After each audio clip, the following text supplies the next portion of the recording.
Welcome to Movie Talkies, Anubhav. Thank you. A very interesting t-shirt you're wearing here. Is there a message that you are trying to send across? Yes, I am. I'm trying to send across a message.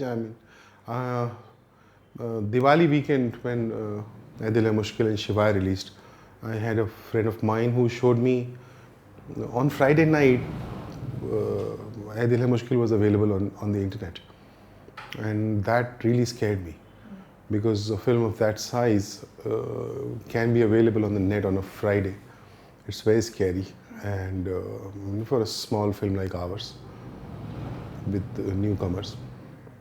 So I have decided that I will take up this campaign, and I will reach out to the concerned authorities and people to make sure that this menace is minimized on my film.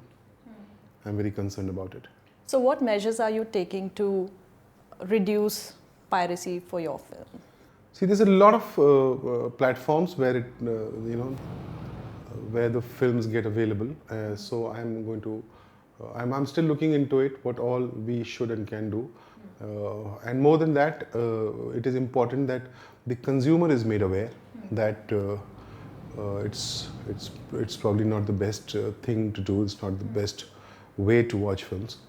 So it will have to start from consumers and the suppliers together. So I'm going to be talking about the awareness on how bad it is. It amounts to stealing.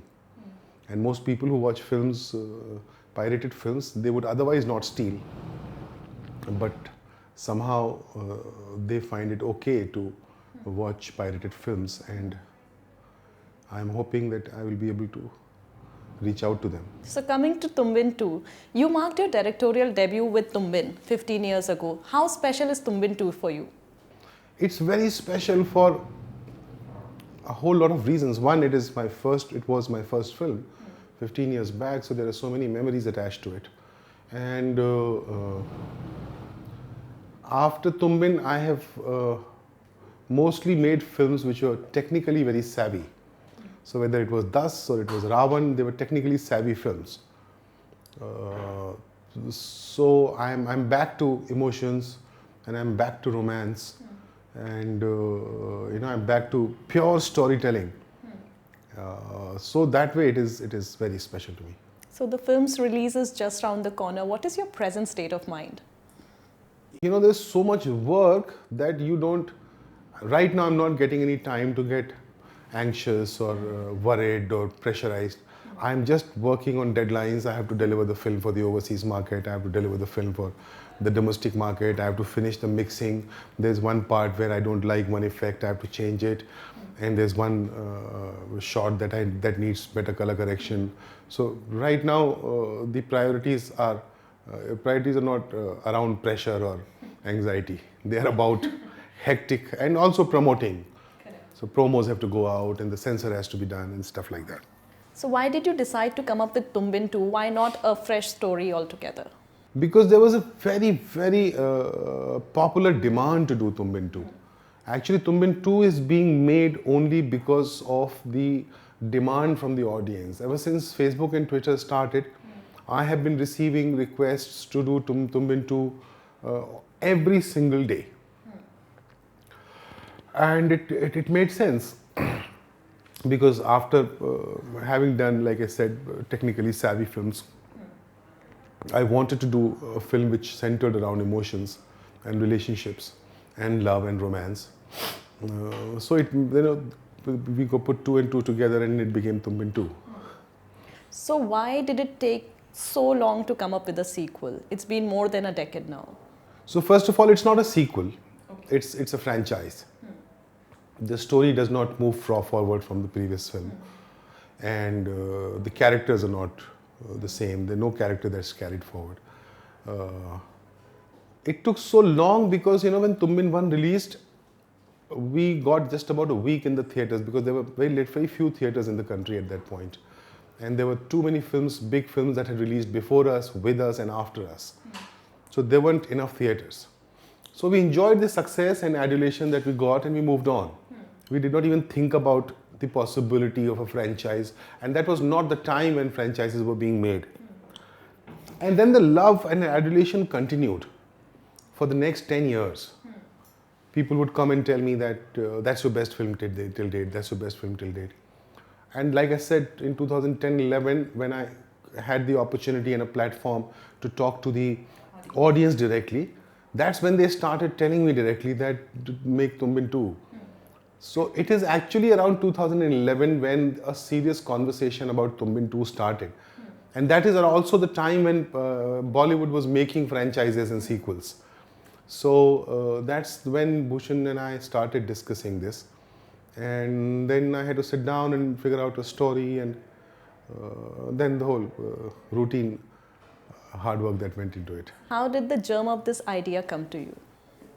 You know, I had to go back to Tumbin 1 and figure out what were the things that people had loved in Tumbin 1 so much. So I picked up there were 6 elements that I picked up from there, and based on that I wrote a story. So that when people go watch Tumbin 2, they get a taste of Tumbin 1. So they see a new story, they see a new film, but they still get a taste of Tumbin 1, which was the biggest challenge really. So that took me some time to figure out and incorporate in the new film. So your last film, Tumbin, was a love triangle. This one again is a love triangle. How are the two films different from each other? I don't know. I don't look at different. Different is a highly overrated word. It's a new film and it's a new story. So the fact that it's a new story, it becomes different from the earlier one.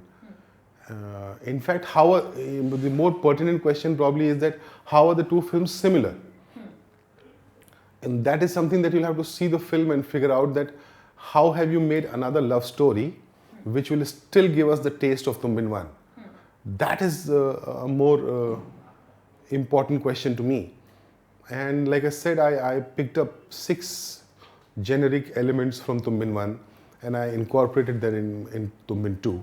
And so I have shown the film to about 30-40 friends, and they agree that Tumbin 2 gives you the same flavor of Tumbin 1. As you said that there was a lot of requests from the audiences and the fans of the previous film to come up with a second part. So do you think that there's a lot of responsibility on you, considering the last one was a massive hit? Yes, there's a lot of responsibility, but I have not let it get converted into pressure, because there's no way pressure would help me. I converted it into a benchmark, an aspiration, and I have worked towards it, that I need to make this film as good as the first one, if not better. And so we converted that into an energy, the whole team, an energy that we will put into the second installment. And I have this feeling that we have managed to achieve that. So how was the cast of the film decided? Mukesh Shamra, auditions, more auditions, and we chose these 3 people. So because the last film was so successful, didn't you think that Tumbin 2 deserved more established actors? No. Of those 6 elements that I spoke about, the first and foremost thing was the freshness in the faces. Yes, I agree that it would have made more business sense to cast more established faces, but that would take away from the franchise. That's the reason why I decided to go with fresh faces.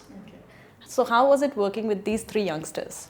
I work with youngsters because they bring a lot of nervous energy to the table, which is very inspiring, which is very exciting. And as expected, they did bring that, a lot of nervous energy, desire to excel, desire to do a fantastic job, and extremely talented, all 3 of them extremely talented. So, and very intelligent people, very focused people. So it was great working with them. So you worked with superstars, you worked with newcomers. Who is more easier to tackle? Both are easy to, both have pluses, minuses. Like, you know, with the newer actors, I have to tell them about hitting the mark, taking the light, not overlapping, and things like those. And with a big star, with a star, you don't need to do that. But with a star, there are other responsibilities, like, you know, a star comes with the baggage of an image. So one has to deal with that because if a star is known for say romantic parts and you are making an action film with the star, then you're tampering with his image, and then you have to deal with that. So both the events of working with newcomers, freshers, or stars comes with their own pluses and minuses. I think they're apples and oranges. You can't compare the experience of working with the two. So what was Bhushan's reaction when you brought the project to him? He was involved from the day one. I mean, he was also one of those people who was pushing me to make Tumbin 2. So for a long time, I kept telling him I didn't have a story for Tumbin, and which he didn't find very believable. He thought I didn't want to do a small film after Ravan, but I slowly convinced him. I told him that no, that's not the case. He thought after Ravan I would only like to do big films. But I honestly did not know which story would fit into that franchise. So that took me a little while, couple of years really. And so he was involved from the day one. The first day I conceived a story that I could narrate in 5 minutes, I called him and I said, I think I have a story, you want to hear it? And he said, yeah, come. And I came to this office and I told him the story and we shook hands and he gave me 11 rupees as just as a shagun. Okay. So what kind of producer is Bhushan and what inputs did he give you? He's my most inseparable partner on music. He has a great ear for music. And I don't say this because I'm sitting in his office and he's the producer of my film. I have very rarely, but I have sometimes made music without him also. But I always look forward to his opinion. And whenever he has an opinion on my music, I take it very seriously because I believe in his vision for the music. And so yeah, he is mostly very involved with the music of the film, but once he likes the story, he doesn't, not at all, interfere is a very harsh word. He's not even involved. He gives you full liberty. Yeah, he saw the first cut of the film like 4 months back. Ever since he has not seen anything. Maybe I'll show him the film tomorrow. I am pushing him to watch the film. He's not watched it? He's not. He saw the first cut long back, but the finished product, he's not. It's the other way around. I am pushing him to watch it. That may be his confidence in you. Yeah, I'm sure part of it is that. So any interesting anecdote that happened during the shooting of the film which you would like to share with our audiences? Lots of them. We shot the whole film in Glasgow. And Glasgow is a cold place, Glasgow, Scotland. It's a very cold place. And besides being cold, it's also very windy. So if the temperature is 1, it feels like -6 because of wind. And with the clothes like these, they would get really, really uncomfortable.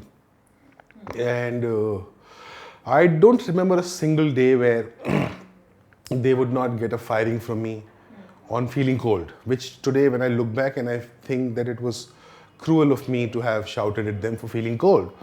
But when I'm working and I don't expect any of my crew or cast to feel cold or hot or warm, they just have to feel up to the character and the film.